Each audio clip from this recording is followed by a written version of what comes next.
ओम नमः शिवाय। ओम श्री भगवते वासुदेवाय नमः। स्वागत है आपका हमारे चैनल श्री वचन में। आज हम मार्गशीर्ष मास कथा अध्याय 2 बताने जा रहे हैं।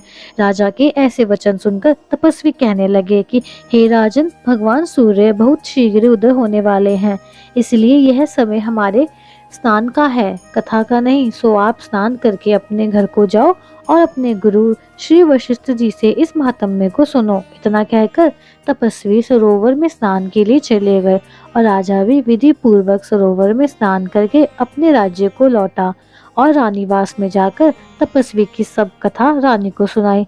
तब सूत जी कहने लगे कि महाराज, राजा ने अपने गुरु वशिष्ठ जी से क्या प्रश्न किया और उन्होंने क्या उत्तर दिया, वो बताइए।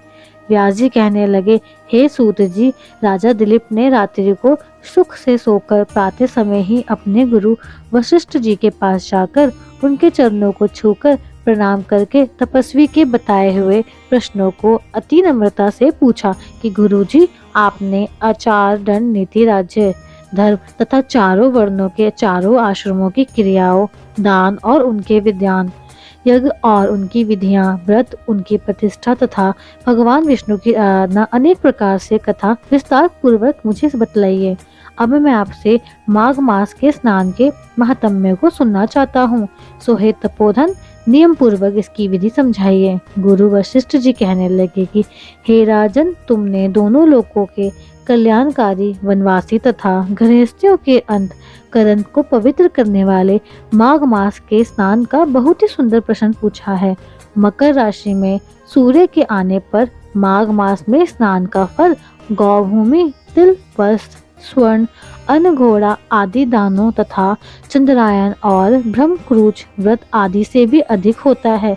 वैशाख तथा कार्तिक में जप, दान, तप और यज्ञ बहुत फल देने वाले हैं, परंतु माघ मास में इनका फल बहुत ही अधिक होता है। माघ में स्नान करने वाला पुरुष राजा और मुक्ति के मार्ग को जाने वाला होता है। दिव्य दृष्टि वाले महात्माओं ने कहा है कि जो मनुष्य माघ मास में सकाम या भगवान के निमित्त नियम पूर्वक माघ मास में स्नान करता है, वह अनंत फल वाला होता है। उसको शरीर की वृद्धि, प्रीति, ऐश्वर्य तथा चारों प्रकार के फलों की प्राप्ति होती है। अदिति ने 12 वर्ष तक मकर संक्रांति में अन्न त्याग कर स्नान किया। इससे तीनों लोकों को उज्जवल करने वाले 12 पुत्र उत्पन्न हुए। माघ में स्नान करने से रोहिणी, सुभगा, अरुंधति दानशीलता हुई और इंद्राणी के समान रूपवती होकर प्रसिद्ध हुई। जो माघ मास में स्नान करते हैं तथा देवताओं के पूजन में तत्पर रहते हैं, उनको सुंदर स्थान, हाथी और घोड़ों की सवारी तथा दान को द्रव्य प्राप्त होता है। अतिथियों से उनका घर भरा रहता है। उनके घर में सदा वेद ध्वनि रहती है। वह मनुष्य धन्य है जो माघ मास में स्नान करते हैं, दान देते हैं तथा व्रत और नियमों का पालन करते हैं। और दूसरों के पुण्य के क्षीण होने से मनुष्य स्वर्ग से वापस आ जाता है, परंतु जो माघ मास में स्नान करता है वह कभी स्वर्ग से वापस नहीं आता। इससे बढ़कर कोई नियम, तप, पवित्र और पाप नाशक नहीं है।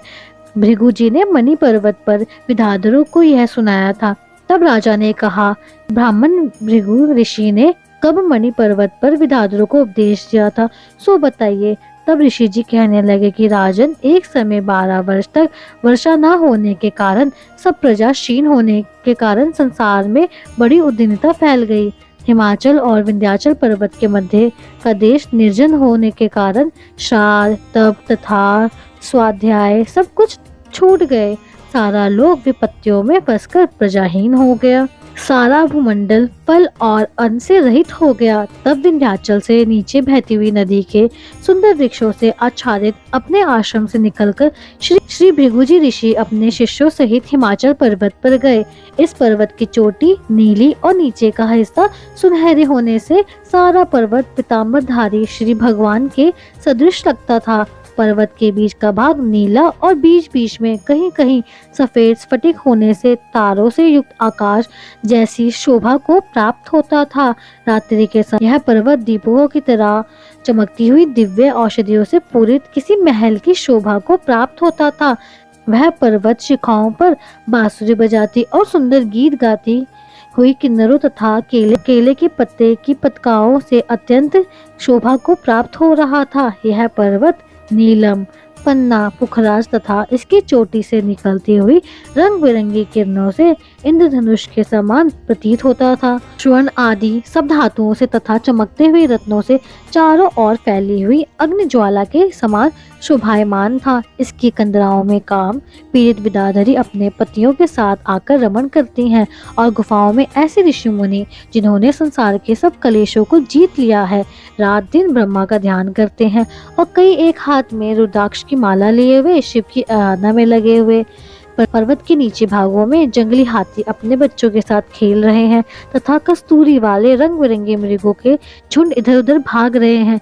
यह पर्वत सदा राजहंस तथा मोरों से भरा रहता है, इसी कारण इसको हेमकुंड कहते हैं। यहाँ पर सदैव ही देवता, गुह्यक और अप्सरा निवास करते हैं। धन्यवाद। यह अध्याय हमारा यही समाप्त होता है। इसके आगे की कथा हमारे अध्याय 3 में है। अगर आपको वीडियो पसंद आई तो वीडियो को लाइक करें, शेयर करें और सब्सक्राइब करें हमारे चैनल श्री वचन को।